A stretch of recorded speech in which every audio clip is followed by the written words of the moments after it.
Bismillahirrahmanirrahim.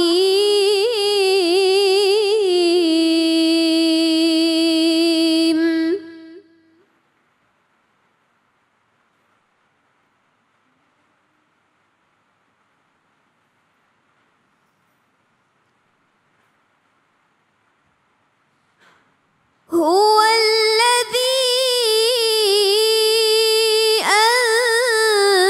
anzala as-sakinata fi qulubil mu'minina liyazdadu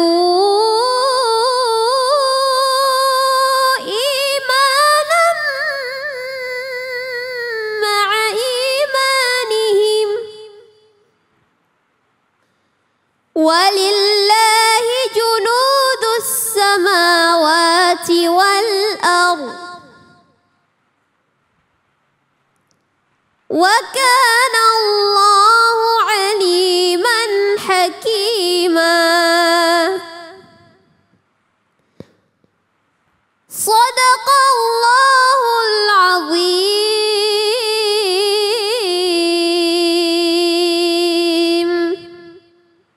Sadaqallahul azim. Sama-sama tadi kita menyimak hafizah kita, ya. Kayla yang tadi dengan merdunya menggetarkan hati kita pada saat dibacakan ayat suci Al-Quran tadi. Bicara mengenai ibadah, Allah Subhanahu wa taala memerintahkan kita, wa ma umiru illa liya'budullah mukhlishina lahuddin hunafa. Aqimus shalah wa atuz zakah wa zalika dinul qayyimah.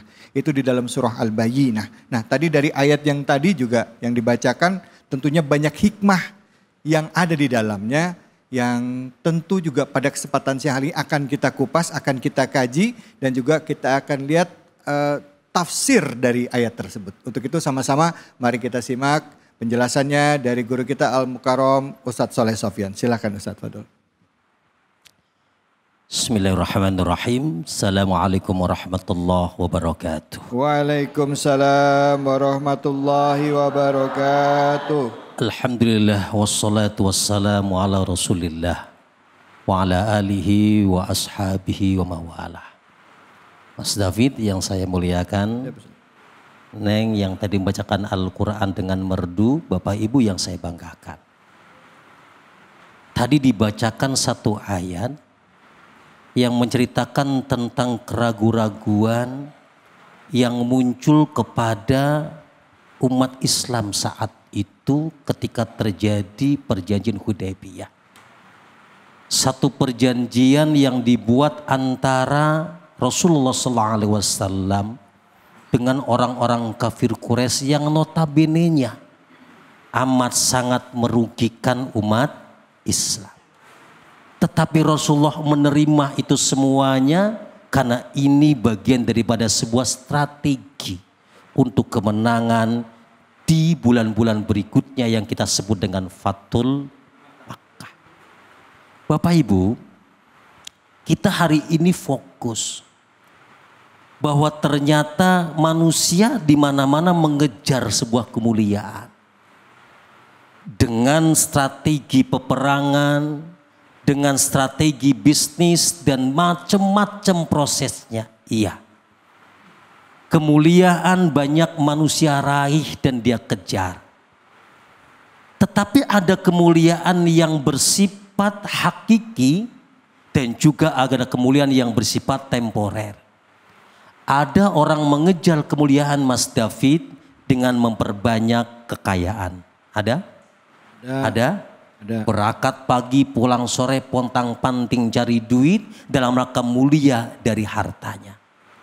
Ada orang mengejar kemuliaan itu dengan cara dandan yang luar biasa, ke salon setiap hari, maka kemudian dia katakan muliaku adalah dengan kecantikanku.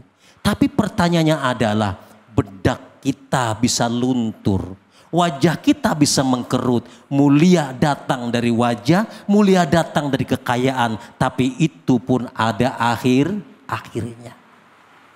Wah, kemuliaan yang hakiki itu adalah kemuliaan yang datang dari Maha Mulia.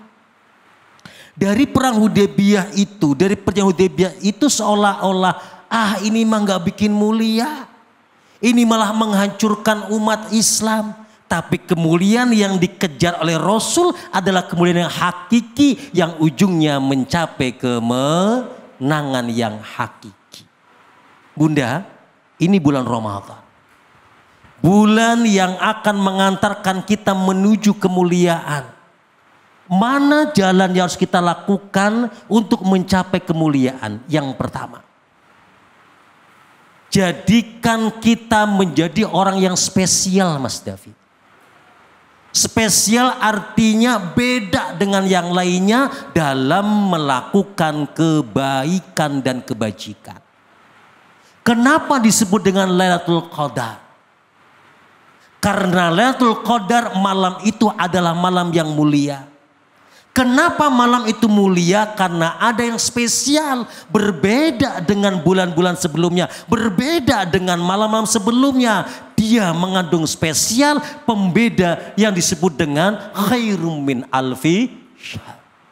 Kenapa Allah katakan Ramadan as-saumul li wa ana azyubi? Puasamu adalah untukku dan aku yang akan memberikan pahala untukmu. Karena Ramadan adalah pembeda dari yang lainnya. Jadi bunda ayahanda, kalau ingin menjadi mulia, mengejar hakiki kemuliaan, maka lakukan kebaikan yang berbeda. Setuju? Setuju? Kenapa ada taraweh? Ini pembeda. Pilihannya yang banyak. Ada yang 8, ada yang 20. Untuk apa? Biar beda. Kalau hari-hari biasa kan cuman maghrib, isya, subuh, zuhur, asar. Selesai urusannya. Tapi Ramadan harus pembeda. Banyakin ibadahnya. Bahkan ikhla'ul batni min tulu'il fajri ila ghurubi syamsi. Berpuasa ngosongin perut dari pagi sampai sore. Kenapa kita lakukan itu? Topo broto demi menjadi manusia yang berbeda agar mulia. 2. Apa tujuan kita supaya bisa jadi mulia? Lakukan satu kegiatan di mana kita melakukan amal-amal yang membuat kita terhormat. Jadi apa? Terhormat. Terhormat. Artinya jangan lakukan pekerjaan yang membuat kita nggak terhormat. Mulianya seorang istri depan suami karena istri melakukan perbuatan baik dengan suami di depan suami dan menghilangkan perbuatan buruk di depan suami. Mulianya suami di depan istri karena suami menjaga muruahnya dengan cara berbuat baik dan mencegah berbuat buruk. Lakukan kegiatan yang wibawa dengan orang lain. Pingin mulia di depan manusia, maka muliakan diri dengan tidak berbuat buruk yang merendahkan diri kita. Itu spesialnya. Pingin mulia dengan anak-anak kita, maka tunjukkan ibadah kita, baca Qur'annya kita dan seterusnya. Yang ketiga, kalau kita pingin menjadi orang yang mulia, maka lakukan kebaikan, kebajikan yang spesial yang banyak. Yang banyak. Ramadan baca Quran yang lebih banyak. Bangun malam lebih banyak. Tahajudnya lebih banyak. Kemudian masaknya. Bener itu ya. Lebih banyak. Perbanyak amal-amal kebajikan. Kenapa? Ini menjadikan kita mulia. Sok perhatikan. Kalau kita punya tetangga rajin memberi dan memberikan sedekah banyak, kira-kira lebih dianggap mulia mana yang ngasih 1 juta dengan yang 2 juta? Halo? Ya. Atau saya balik?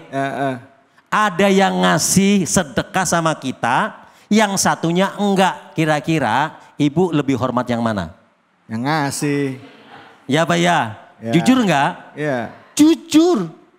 Pasti kita akan menganggap mulia orang yang banyak sedekah. Lebih banyak manfaat khairun nas anfa'uhum linnas. Maka tujuan akhir dari sebuah Ramadan, kutiba alaikumusiyam kama kutiba alal ladzina min qablikum la'allakum tattaqun.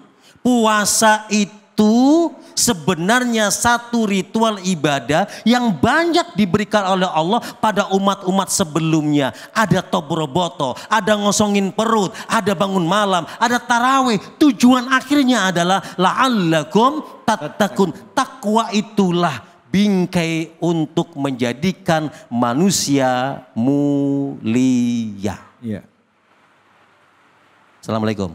Salam. Assalamualaikum. Salam. Kalau sudah mulia Idul Fitri, maka ibu menjadi orang yang terhormat di hadapan tetangga, di hadapan suami, di hadapan istri, di hadapan anak-anak. Kenapa? Ucapan sudah tantun, pendengaran mendengarkan sesuatu yang baik-baik, tingkah laku sudah baik, sudah enggak judes lagi, mulut sudah tidak maju 3 senti, wajah sudah tidak menampakkan permusuhan.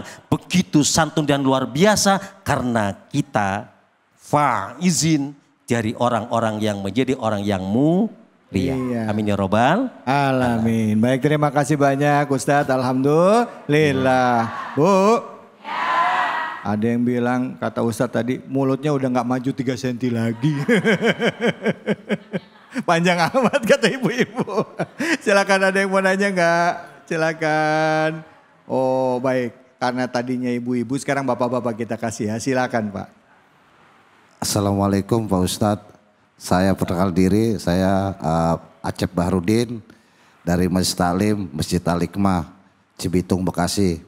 Yang saya pertanyakan, apakah ada ajaran Islam yang dapat membimbing kita dalam perjalanan mencapai kemuliaan dan jati diri yang terbaik? Kasih Ustadz. Terima kasih banyak, ya, silakan Ustadz. Ya. Sang penanya itu luar biasa.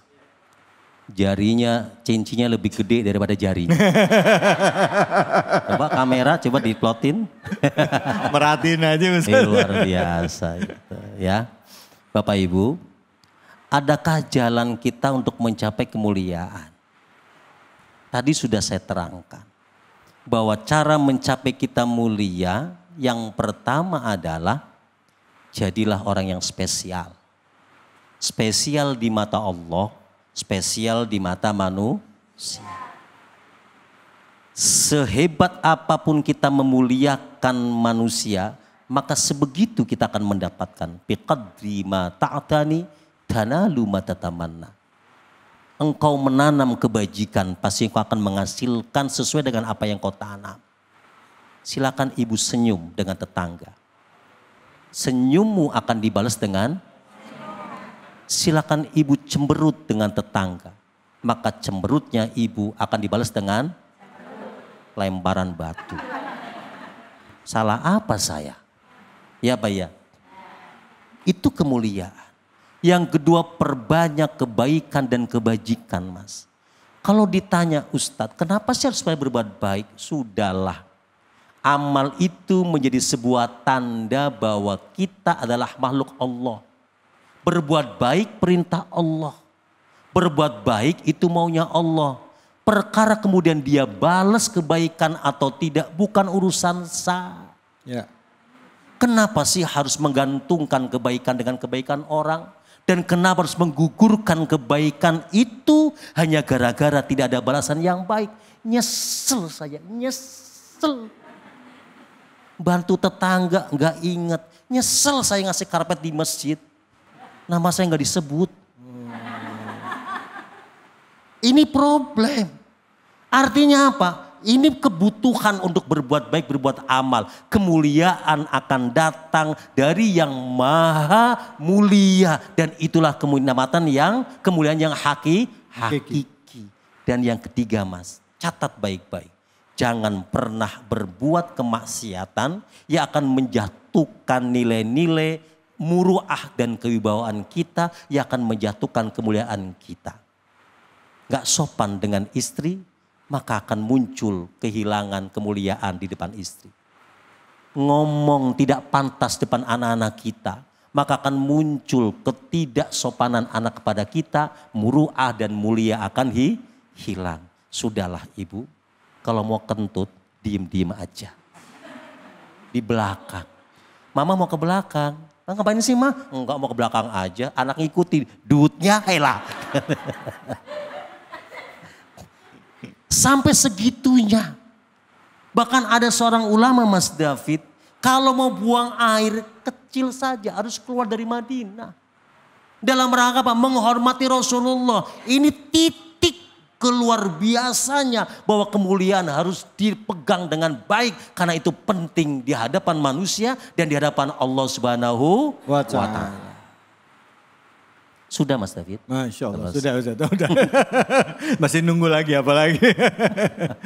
Ustadz, Masya Allah, jadi begitu banyak sebenarnya ajaran-ajaran dalam Islam yang memang ditujukan untuk mendapatkan kemuliaan bagi kita. Ya, karena di dalam Al-Quran sendiri dikatakan bahwa kemuliaan bagi manusia itu terletak bukan dari jabatannya, bukan dari hartanya, bukan dari pangkatnya, tapi dari ketakwaannya kita kepada Allah. Bulan ini adalah bulan meraih kemuliaan dengan menjadi hamba Allah yang bertakwa. Baik, terima kasih banyak guruku, terima kasih banyak ibu-ibu, bapak-bapak sekalian.